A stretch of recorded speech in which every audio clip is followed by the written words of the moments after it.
several members have pointed out, the questions are aplenty, the answers are all over the show, they lack credibility, both in the public domain and from what I'm hearing here as well. So let me also apologize for being late.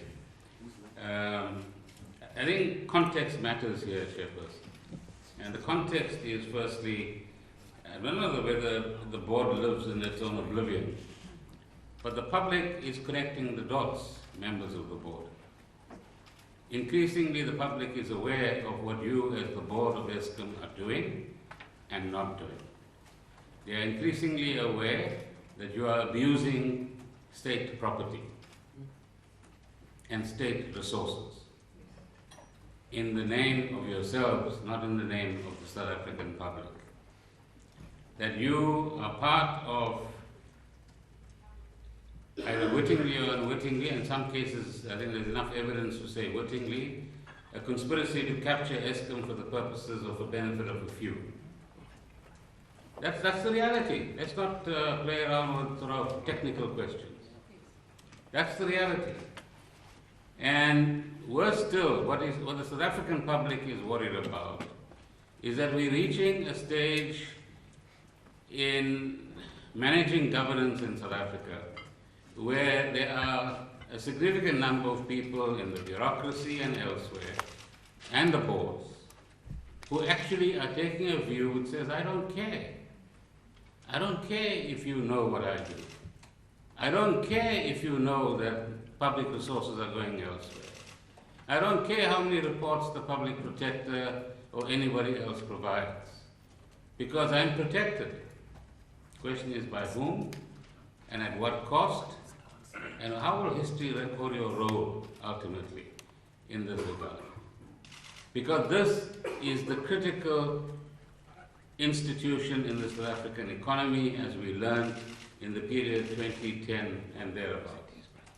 That when Eskom doesn't work, it has a massive impact on economic growth, it has a massive impact on job creation in South Africa, it has a massive impact on enterprises in South Africa, and today, I don't think we've recovered from that yet, notwithstanding the fancy footwork that we've been doing.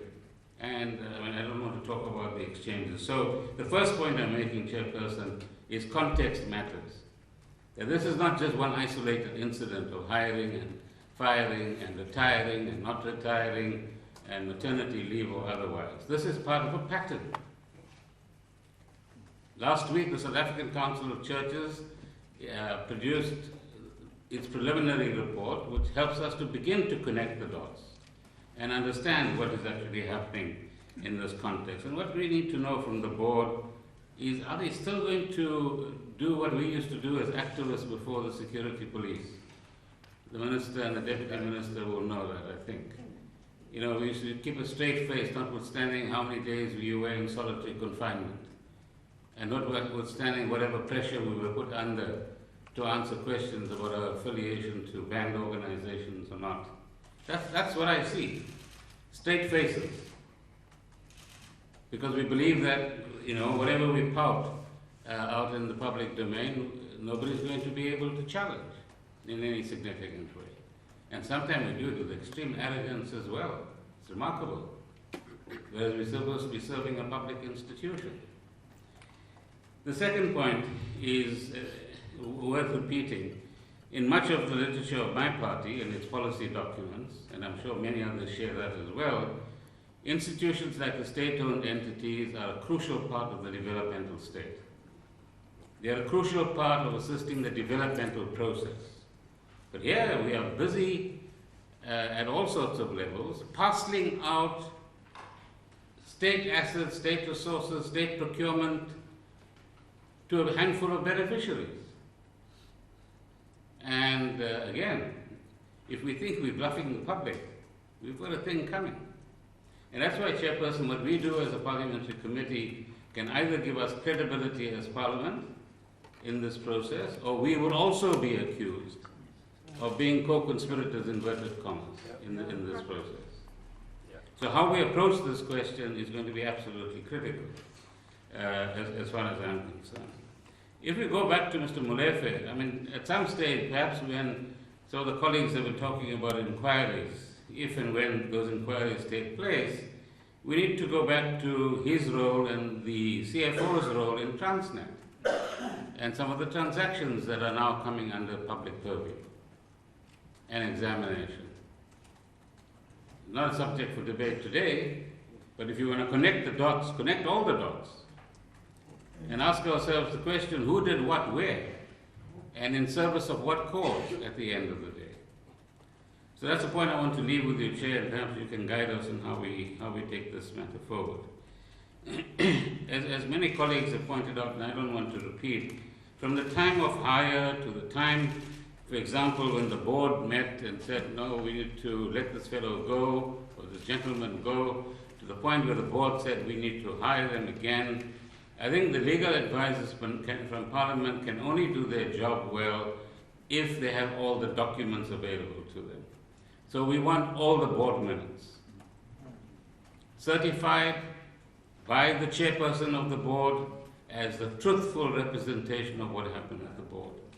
If need be, we want to have the tapes of the minutes of the meetings of the board, so that the legal advisors can have a look at that to see and verify whether the written minute is fairly representative of what the spoken word was. Let's have transparency. Let's have transparency. We all say we are accountable, we open, we're accessible. Well, let's open the books. Let's open the books so that the South African public can actually say everything is on the table now and we can actually do what is necessary. I think we need to ask you more directly as the board, who instructed you to rehire Mr. Molefe? Who made what phone call to whom? Or which meeting took place where with whom? As a result of which Mr. Molefe was rehired. I don't think we're going to get a truthful answer, by the way. But the question needs to be asked nonetheless.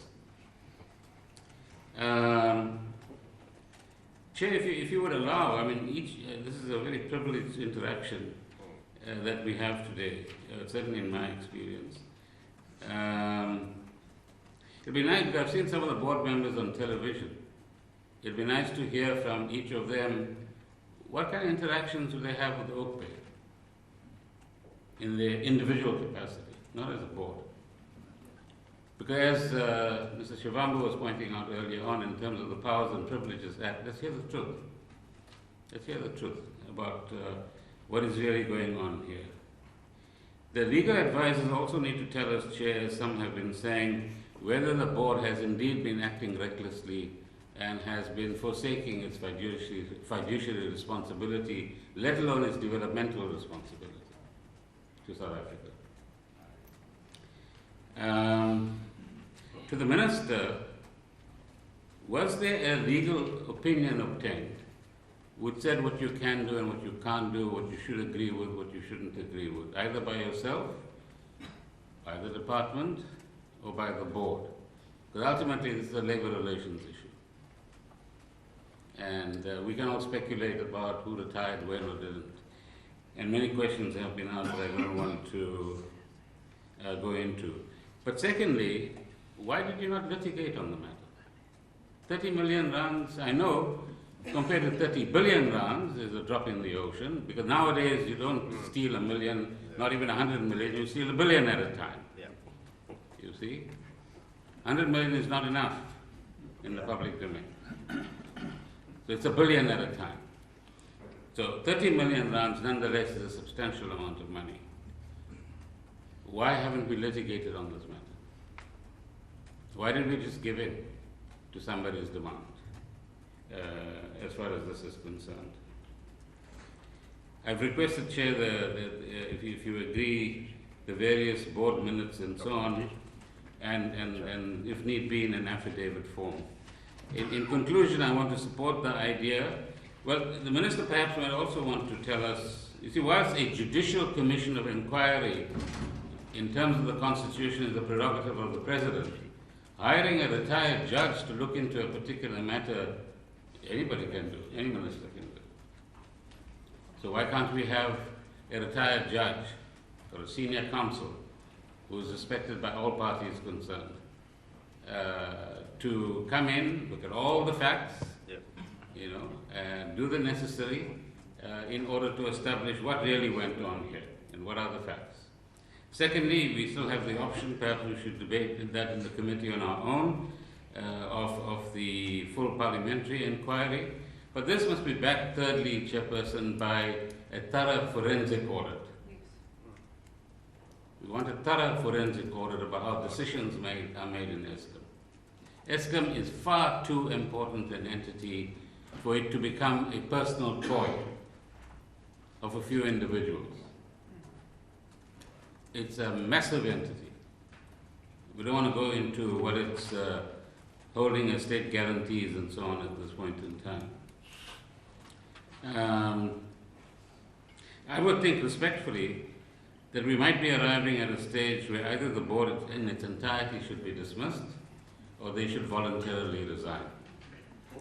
They have actually let South Africa down, more often than not. And with great respect, I know Dr. Ngubane, for example, for a long time. But I don't think that the board has served South Africa.